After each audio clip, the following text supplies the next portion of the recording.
Welcome,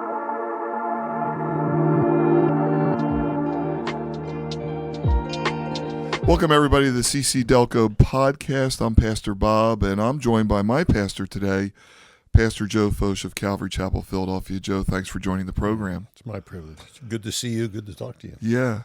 So, Joe, just to give the listeners a little background, I think most people are familiar with your ministry. You've been here, how long is it? I hate to use the 81. Right, so I hate to use the 40-year word, but long time, amazing fruit, radio ministry, and just incredible abundance of God's blessing. But I want to take people back to a time maybe listeners never heard of that I was a part of. So I got here in 1987. You were at the strip mall, had just gone to multiple services, and I just want you to reflect on those times because to me, they were special. It was a move of God. I remember Good Morning America on a Sunday morning being in the sanctuary, all those big cameras. I remember Time Magazine with Pat Robertson running for president, but the center spread was your midweek. I still have a copy of that. Your midweek service. Christian radio was brand new, at least here on the East Coast, and I think you took over for some of the other guys. You were coming right out of the Christian music, and I mean, it was rapid growth. Can you just walk us through what it felt like in those times, and was that a move of God? I think it was the leftovers of a move of God. Yeah. I think it was ratcheting down, but it was wonderful here because, I had kind of lived through some of it on the West Coast. Yeah. And a lot of that was very much still alive. And yeah, it was, you're young, you have young kids at home, you're trying to juggle chainsaws, get all kinds of stuff. And then we went to 6 services on the weekend. Yeah. I would be tired. I used to take Monday off. My wife said, "You're too crabby, go back." So I started taking Tuesday off, Well, what I thought was phenomenal is we heard of things in other places. We heard of California, Texas. There were even remnants in Chicago and Nashville with Don Finto and those type of people. But everything seemed new here. Like I think you started in Matthew 24 talking about the end times, and now we've had an explosion of fiction books, Left Behind and all that. But back then, everything just seemed new on the East Coast. Yeah. First Sunday morning, Luke 21. Luke 21, yeah. I still remember it. Yeah. So you come here, you start a church, things grow, incredible. You're at the epicenter of that. But I want to go back to your conversion because you're a Philly guy, and I think you have one message in your library, unless I'm wrong, where you give your testimony. And I think it's powerful in that you seem like you were always curious, right? You were in the Easter meditation, things like that. You want to walk through that story just for the listeners? Dad's Catholic, mom's Lutheran, and really nothing there. Right. Nominal. For me, right? They didn't have anything. Yeah. So then you start hanging with your friends, and they're smoking pot, dropping LSD. That was, back then. Yeah. And LSD becomes my drug of choice. So I'm a generation behind you. I'm looking at this all in my other older brother. Yeah. Yeah. I mean, I remember coming to the breakfast table with sunglasses on so my parents wouldn't see my pupils dilate, like trying to act normal. And they're looking at me like, so it was just that era. And it was, Ravi Shankar and I remember the Beatles. All the gurus from India. Yeah, they were all in. It was, It's like an invasion. It really was. Yeah. So what happens, Maharishi Mahesh Yoga, the Beatles got involved. Yeah. And all of a sudden the Jesus movement starts, and it just cuts right across the middle of that with reality, It was like Babylon was all over everybody, and all of a sudden light came on, So were all your friends, to me, all I remember is everybody was searching for something, right?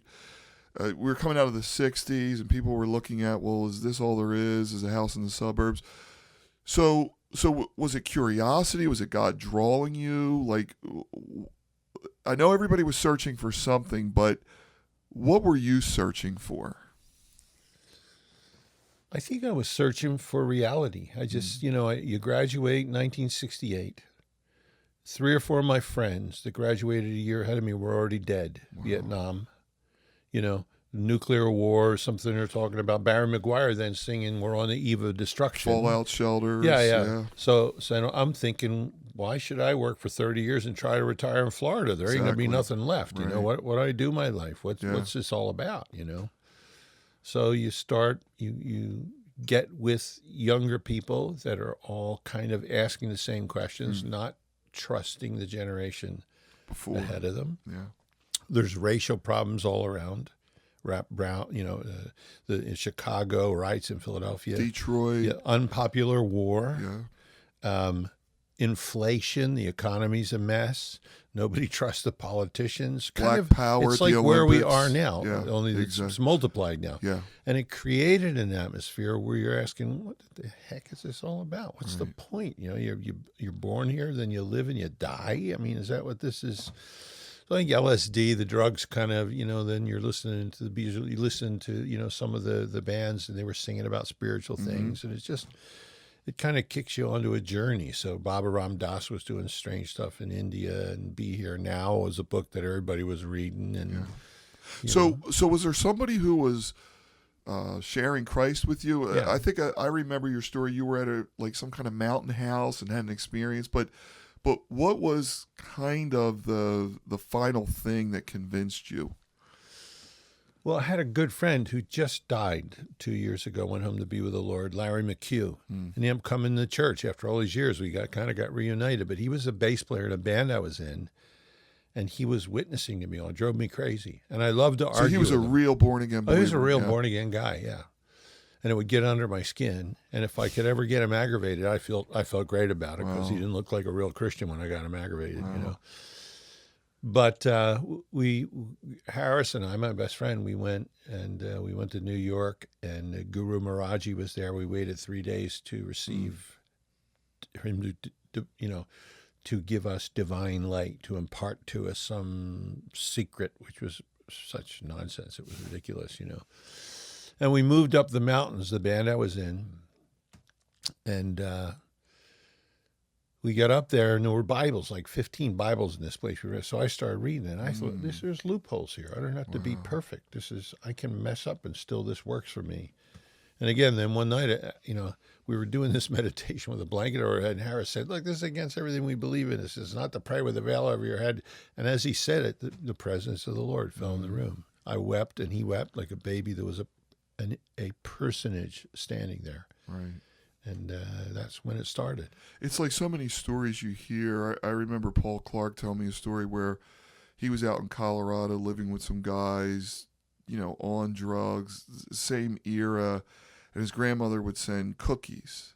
And then one day they go down to the post office and there's cookies and a Bible and a couple Tozier books.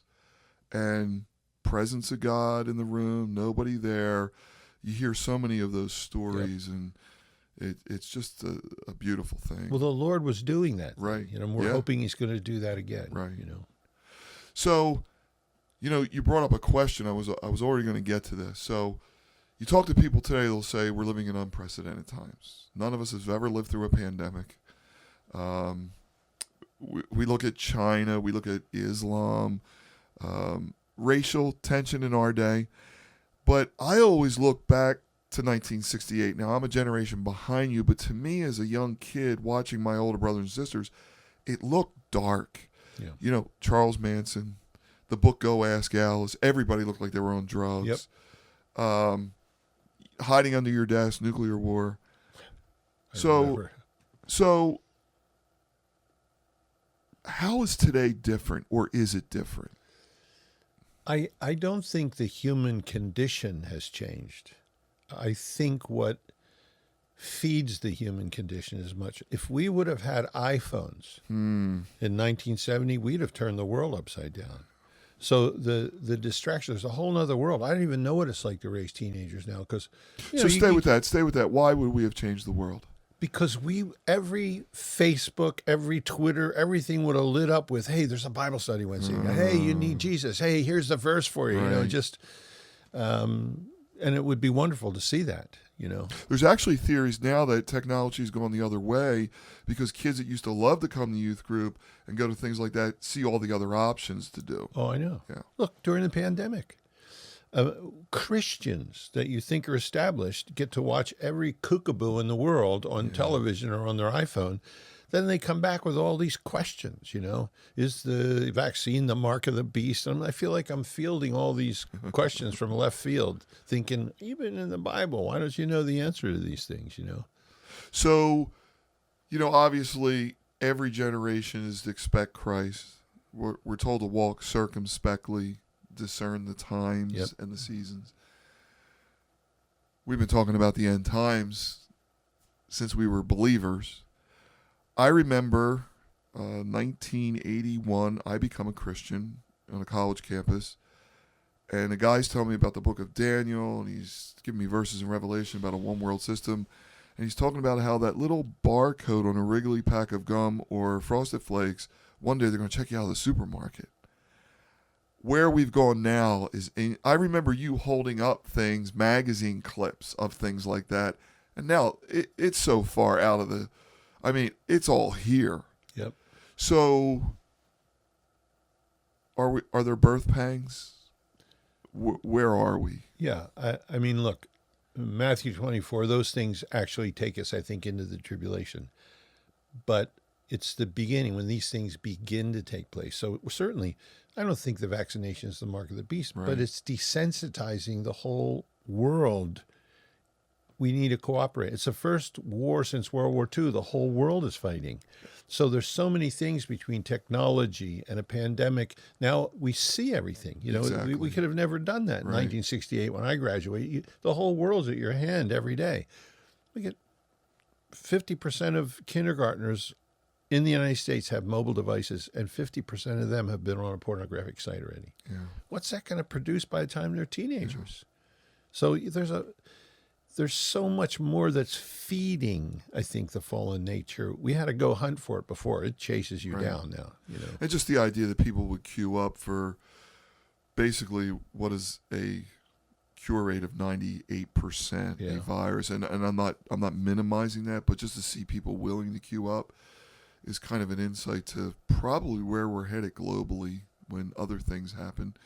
So, pandemic, racial unrest, all those things. But another kind of sign that we should always be looking at is Israel and the nations that surround Israel. What are you seeing today in that sphere? Well, to me, Iran is the linchpin over there now, because Israel is not going to allow Iran to have functional nuclear weapons. And probably if Israel thinks that President Biden's going to go back into some kind of deal with Iran and give them boatloads of money again, Israel may preempt that. Yeah. So, you know, they have Russia and Iran, radical Islam, on their front porch. And I really believe the only reason they have not invaded is because America is still the big brother, and our technology is still 20 years ahead of both China and Russia. But I think if the rapture happens, we're in disarray. Israel's fair game. That because nobody can come out of Europe now and guarantee peace to Israel. Exactly, yeah. The stage has to be set. So, yeah, the things are just... When the era you're talking about, you kind of had to search a magazine to come up with something. You can't keep up with it. Oh, now. it's I run from it. At this point. It's just every day. Yeah. You know, things we would never have dreamed of. Andy Crouch is a friend of mine, and Andy writes about culture, and he has this great talk where he talks about the revolutions of the last 150 years. We had the Industrial Revolution, the technological, the information revolution.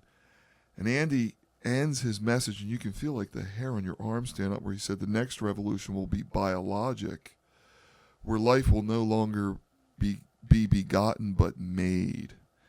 And Walter Isaacson, who's written Steve Jobs' biography and Leonardo da Vinci and like so many, Franklin, has a book out on a scientist now who, was a young girl. She got involved with the human genome, and we're there.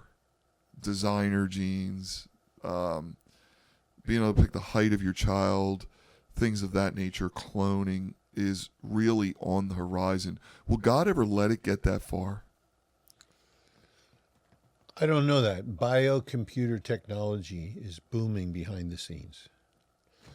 I don't know the answer to that. They're messing with something. Even the vaccine is an immunotherapy that's experimental. It's not a vaccine. Right. Genius idea, great stuff. But I still take a deep breath and think, wait, there's a genius who designed my T cells, my DNA, and they're saying we can kind of fix that a little bit. That makes me a little hesitant, but they're doing things behind the scenes that would make your hair stand up. Well, it's Babel, right? I mean, man now is going to work his way out of every situation. This is the first time in my life, something like a pandemic, I haven't heard God mention on any news work. Everything is just man is going to figure out everything for himself. It seems like that's where we're going. And yet we have a book that tells us God created the world in 7 days. The world's going to end. How are Christians going to be viewed going forward? You mean in America? Yeah. Because in the rest of That's the a good world, question. the rest of the world, they've been viewed as they've been martyred and persecuted, imprisoned. That's normal in the rest of the world. Yeah. We're here. They make us wear a mask. We go, oh my goodness, they're taking away our freedom. The question is, how bad is it going to get here before Christ comes? That's the question. And interesting in Revelation, it says, when you have the 4 horsemen, that it says, but don't touch the wine and the oil. So there still is luxury even in the worst of times. So is that here? I don't know that. Yeah. I don't know that. I think we need to toughen up. So are you bullish on the church? Rephrase that so that anybody who's yeah. So I mean, is we're clear. seeing a lot of our great giants pass on, finding out some of them had secret sins. Back in the 80s, there were leaders, just these stalwart Bible teachers in Campus Crusade and all that. And you look around today, and you don't see a lot of young leaders. Is God raising them up? I don't know. Is God localizing things? I don't know. The gates of hell will never prevail against us, but short of what we saw in a Jesus revival, the church seems to be on the decline. Yeah, I don't know. Look, with the problem with young pastors to me is they have a smorgasbord. They can go online now and look at every church where the smoke machines, the music packed with young people, and they come up with a recipe for the church. And the problem with any of those guys is if their notoriety outgrows their character development, they become top heavy. Those are the guys that fall into sin. Yeah. So the church, that was never the church in the historic Orthodox church in the last 2,000 years. So I think we need to use all the tools that we have. The social media is a great servant, but a lousy master. When I was down the Cove, the Graham's place, and we talked to one of the guys that run, he said, Billy Graham could never happen again. I said, what do you mean? He said, Great Depression, World War II, everybody comes home broken. They don't know they have post-traumatic stress. They just call it shell-shocked. And he said, we did the crusade in Madison Square Garden, spills out on the Times Square. He said, all of those people sung the words to the songs. They weren't saved, but they all knew. And he said, Billy Graham was the perfect person for that generation. Yeah. And then he showed me this thing on a wall with a map of the world and all these lights going off. He said, those are all decisions for Christ in the media. And he said, we've seen, Billy's been in bed for 3.5 years. We've seen 7 million people saved in 3 years since he's been in bed. He said, our hope is the next generation, if they take their social media and the tool that's in their hand and use it for Christ, they could touch more people than Billy Graham ever would have touched. And it's, you taught on it tonight when Jesus said this gospel should go into all the world. I mean, it was ludicrous for a rabbi in Galilee to make that statement. Yeah. And now, Yeah, I mean, I have friends that are in London who their whole ministry is into Iran that never go to Iran, and they're reaching more people than they've ever reached. So the church, Martin Luther used the printing press, Billy Graham TV. Now we have the internet. So it seems like God always has the message going out. Yeah. And you hope he turns it. The enemy obviously is using it, You hope he turns it on them, I don't know. But there's, I think my question is, who's the puppet master at this point? We know there's principalities and powers. But a friend of mine who's in intelligence said, Joe, when you see Elon Musk and you see Bezos and you see all these guys who are normally incredibly competitive, when you see them working together, what that tells you, he said, is there's a command and control center somewhere you don't know about that they're giving heed to. Yeah. Who's the guy with the strings? Yeah. Is the Antichrist already alive? Yeah. I don't know. It's fascinating. So a lot of young people listen to our podcast, new Christians. Obviously, you've staked your entire ministry and your life on the Word of God. And it's been so fruitful, and it's the Word of God that changes lives and transforms us. But words of encouragement outside of Bible reading, attending a great church, things like that, to people 35 and younger.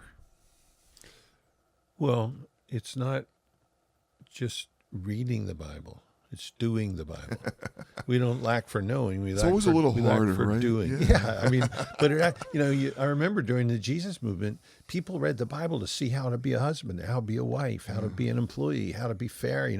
There was a hunger for, if I do this, I can walk closer to Jesus. So I think the thing besides the written word and studying it is, to me, the capstone is always his presence. Is there a reality in our lives of Jesus Christ? Because if there isn't, then you got a book. It can become legalistic, but the book takes us to a person, So I think the question you're asking, to me, the most important thing for a young person beyond being faithful in the Word is knowing the presence of the one the book talks about. And he wants to be known. And I think, look, we don't cultivate the ability to sit quiet somewhere. Solitude. And listen to nothing except his voice. And that takes cultivation. And I think it's not an art, it's not a craft. But he's on the other end wanting that. He paid for it with his blood. Right. And if we give ourselves to that, he's more faithful than we are. What would you say to the person listening who really feels called to the ministry? And I know your path, you go out to California, the Calvary Chapel movement is burgeoning, and you're in the laboratory, and I sit under you, go through a ministry training, and I wouldn't change any of that. Sometimes I think, I don't know, maybe I would have enjoyed going to Dallas Theological Seminary and sitting under Pentecost and some of those guys. Advice for an 18-year-old, a 22-year-old today called to ministry, steps. I just read in the back of that book, it says, step number 1, practice his presence. Step number 2, go back to step number 1. I think, Chuck would tell us God's calling is a progressive revelation. So if you'll give each day to Jesus in sincerity, you will find yourself ultimately in the middle of your calling. If he gives you a 5-year plan and you don't yield, you're guilty of 5 years.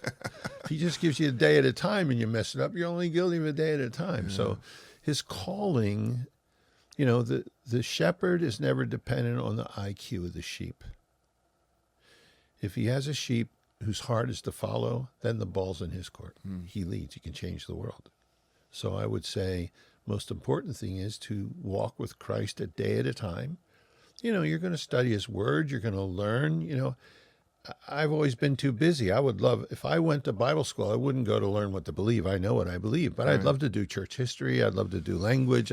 I'm fascinated with those things. Yeah, I was hiring for a position, and every resume you get, they list all their schooling.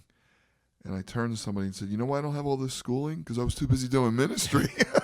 Me too. So, you're 70. Yes. Look great, by the way. I feel good. I'm blessed. So, you look at the church, and some guys, it's like sports, stay too long. Some guys leave too early. Levites retired, I think, in the Bible at 50. Yeah. What's your plan? Is there any right plan? Can you stay too long? Do some guys hold on to power? And why aren't guys finishing well, does it seem? I don't know. Last week we just talked about putting together a book with all of us finishing well because we felt, I always told Chuck, you need to do that. And then the last Sunday, he's standing in the pulpit with oxygen, struggling. I haven't been able to watch the whole thing without crying. Yeah. And his doctor, John Miller, who I know, said, Chuck, if you drop dead in the pulpit, 50 years of your teaching is going down the drain. All they're going to remember is the day you dropped dead, So he died on a Wednesday, I think. Right? Yeah, he did church on Sunday, did the radio on Monday, took Tuesday off, and died Wednesday. So, you figure, okay, he died with his boots on. That's admirable. But I don't want to be drooling, oxygen in the pulpit. I'm thinking sometime in the not too distant future, handing Wednesday night over. I'd like to do Sunday morning as I can, while I still remember, If my brain starts to go, I start to drool, I can't say words, I'll change that. But I think one of the things that's important for, we grew up under Chuck, like you say, J.I. Packer, Wiersbe, Charles Stanley, all these giants, they're going. If they're passing the baton to us, we can't do it in the flesh, we can't. So I think I watch the Calvaries, and when the pastor retires or dies, you can't just put somebody in the pulpit because I don't run the church here. There's a whole team that runs it. I have to read the bulletin to find out what's going on these days, So we already have a young guy coming up under our financial guy, I already have young guys coming up under me that can fill in on Sundays and Wednesdays, but they're running parts of the ministry, and they're asking me, look, you may not like this, but you're Chuck Smith here. Yeah. And you say something. So if you just drop dead now, nobody's going to believe us that, so you need to include us more, help us come along, help us be a little more visible. And I'm committed to do that. And I got a great group of young guys. And when they take the church, they'll do some things different. They'll do some things better. Right. They'll do some things worse. Yeah. But the non-negotiables are built into their lives. Exactly. Those will never change. Yeah. When you were talking about Chuck and even your relationship with me, when I look at younger guys in ministry and across the country, the one thing I see in almost every movement is a lack of a spiritual father.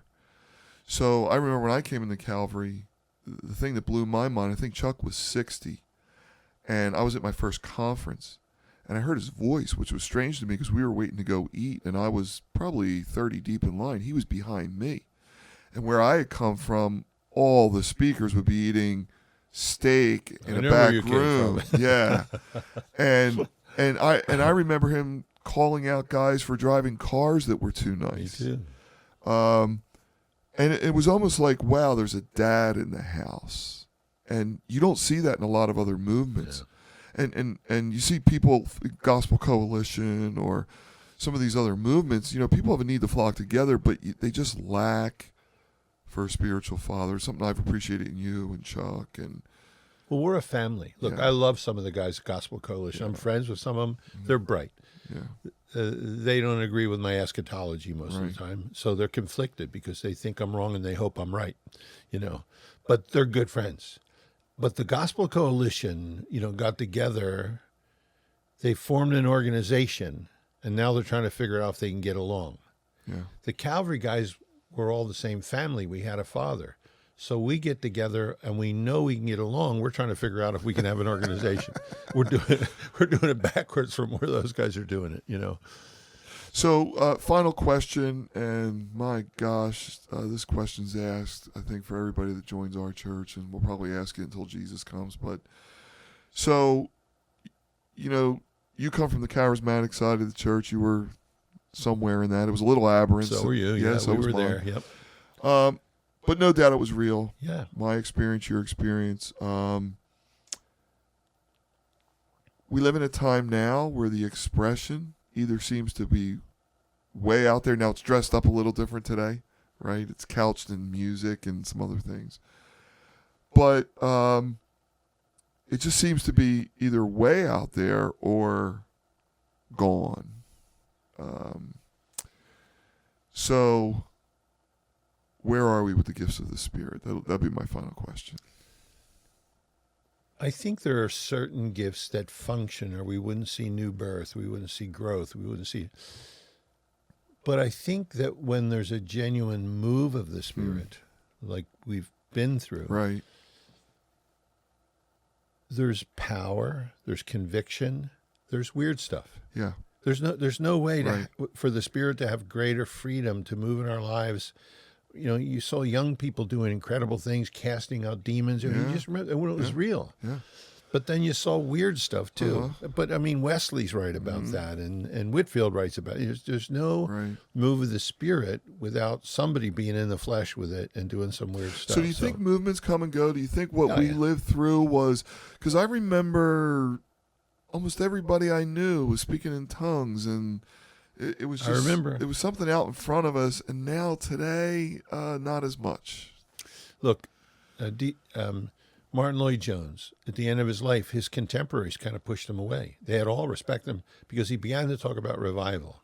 And he said he realized that the only reason the church is here is there has been Pentecost after Pentecost after Pentecost. You read his book on the Holy Spirit, and he wants to say it so bad, and he just, he just never comes out and just says it. So that's what we need now. You know, if God's not going to cause another great ingathering, blow the trumpet and get us out. What's the point of staying here if we're not going to see that, you know? Yeah, I was talking to a guy who is a psychologist. You would know his name. He's world famous, and we were talking about church, and we were talking about what do you think's going to bring people back? And he's like, he goes, when we start seeing limbs and arms and things healed. And what he was saying was, here's a guy who's a psychologist and he's reformed, but he was saying, you know what? When God shows up, when people see something beyond, you know, what they know, they'll know that God's there. And it isn't even, to me, all the time seeing it. Yeah. His presence itself is the answer to every question. People would walk into Calvary Chapel and just go, the love. They would start weeping. You could just sense the love and the presence of God. It was unbelievable. Then whatever miracles or other things happen, that's fine. But it is his presence. Revival is his presence. And that being a reality. It's a good place to end. Yeah.